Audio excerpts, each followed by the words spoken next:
Expectations versus reality in relationships.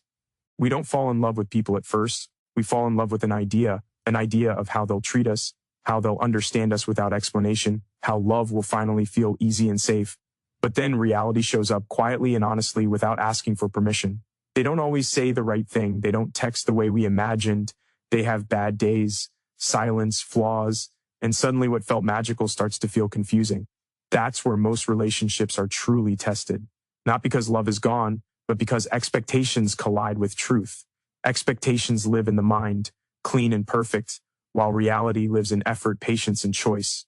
The real danger isn't reality itself. It's refusing to accept it, because real love doesn't look like perfection. It looks like two imperfect people choosing understanding over assumptions, staying over escaping, and growth over blame.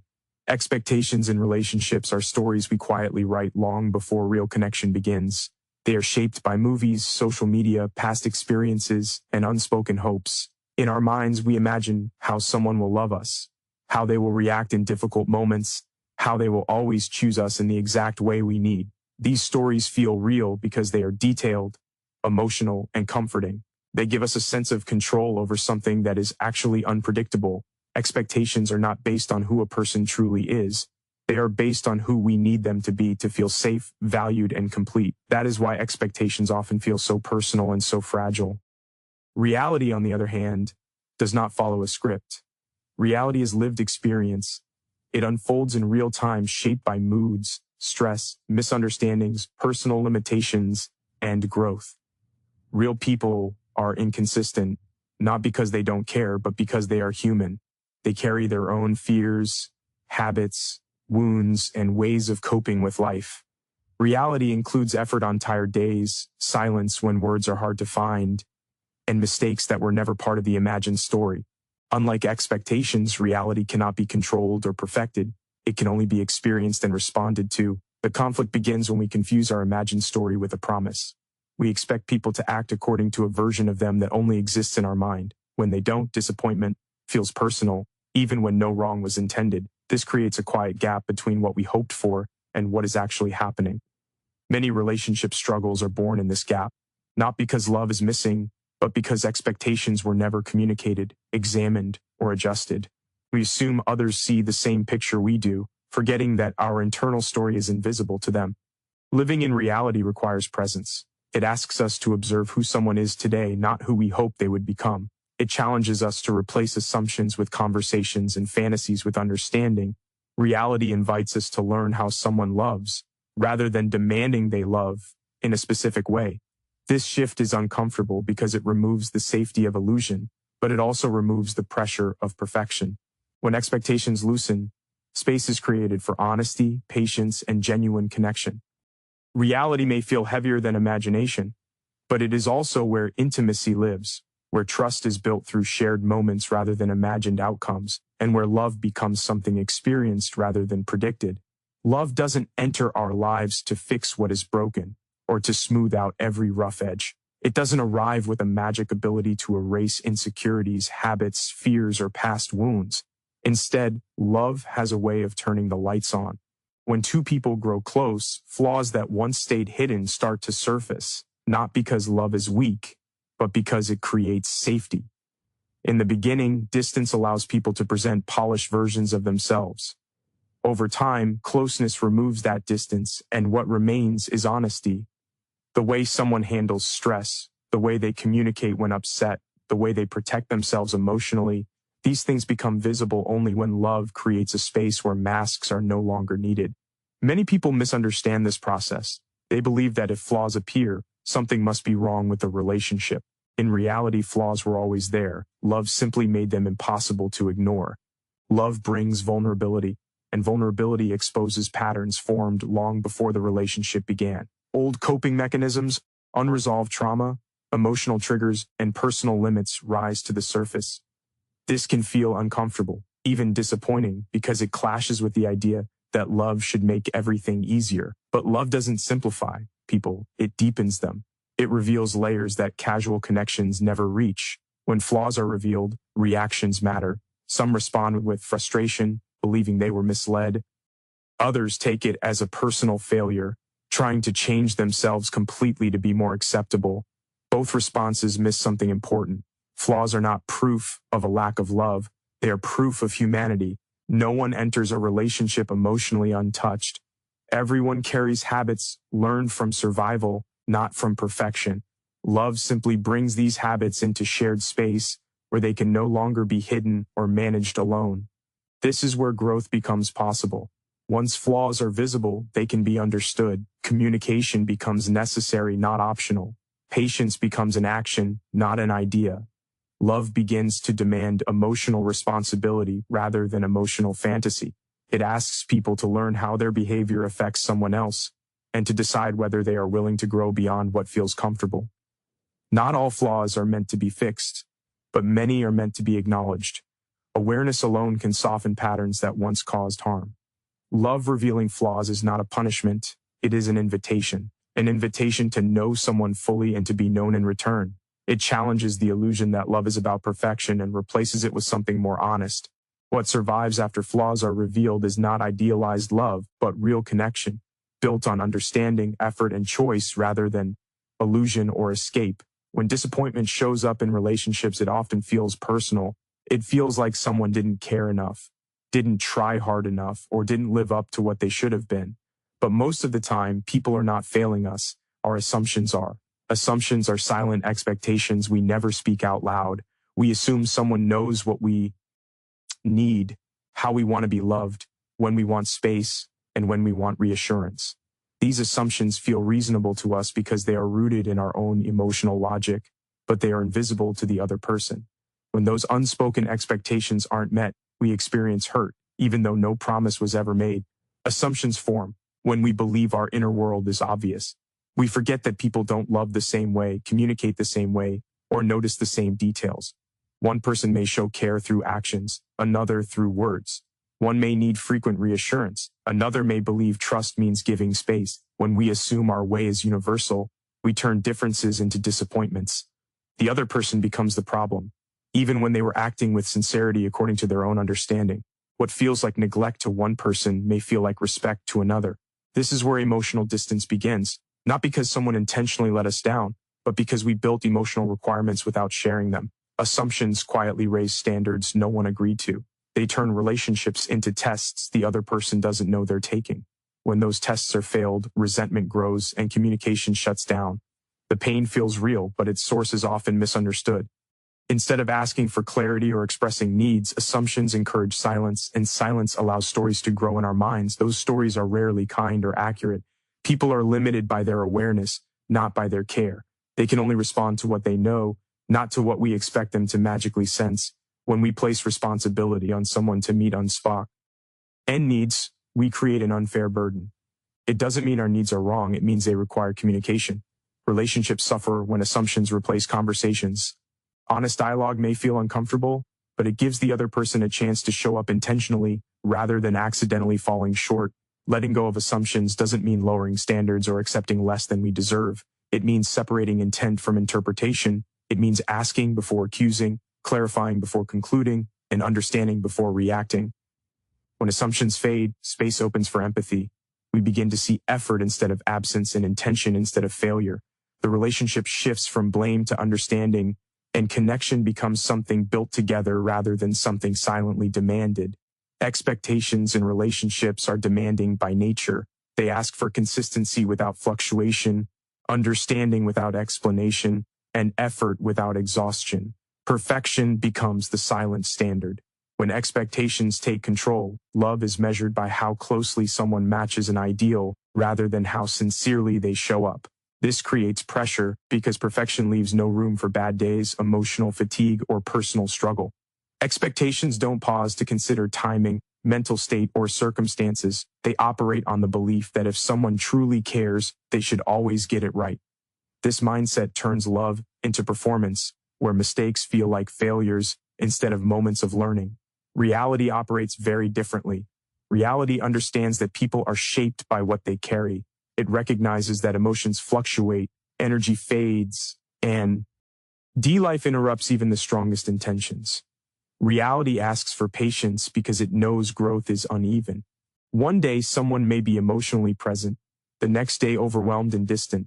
Not because love has changed, but because being human is not a straight line. Patience allows space for this unpredictability. It doesn't rush understanding or demand instant improvement.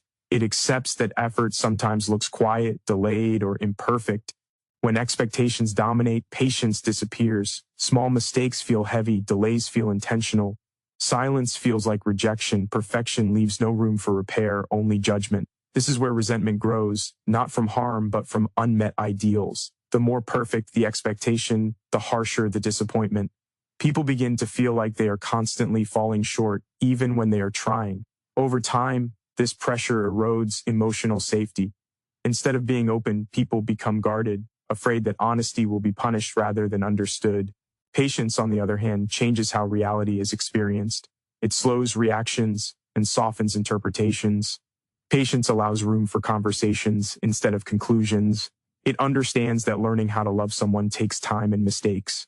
Patience does not ignore problems. It approaches them without urgency fueled by fear. It creates an environment where growth is possible because it removes the threat of perfection. When patience is present, people are more willing to reflect, adjust, and improve, not because they are forced to, but because they feel safe enough to try. Reality doesn't promise ease, it offers progress. Progress requires time, repetition, and forgiveness. Expectations demand immediate results, but reality unfolds gradually. Relationships that survive are not the ones with flawless behavior, but the ones where patience outlasts frustration, where understanding is chosen over reaction, where people are allowed to be in process rather than already complete. Patience recognizes effort even when outcomes are messy. It values sincerity over execution. Choosing patience over perfection shifts the foundation of love. It moves the focus from control to connection, from judgment to curiosity. It allows people to meet each other where they are instead of where they were imagined to be. In that space, reality no longer feels like a disappointment to expectations, but something that can be held, understood, and lived with honesty and care. Control often disguises itself as care in relationships. It shows up as wanting things done a certain way, needing reassurance in specific forms, or believing that love must follow a clear structure to feel safe. At its core, control is usually born from fear, fear of loss, fear of uncertainty, fear of being hurt again. When people hold tightly to control, they believe they are protecting the relationship, but what they are really protecting is their own sense of security. Expectations, rules, and emotional demands become tools to reduce uncertainty, even if they quietly limit the freedom of the other person.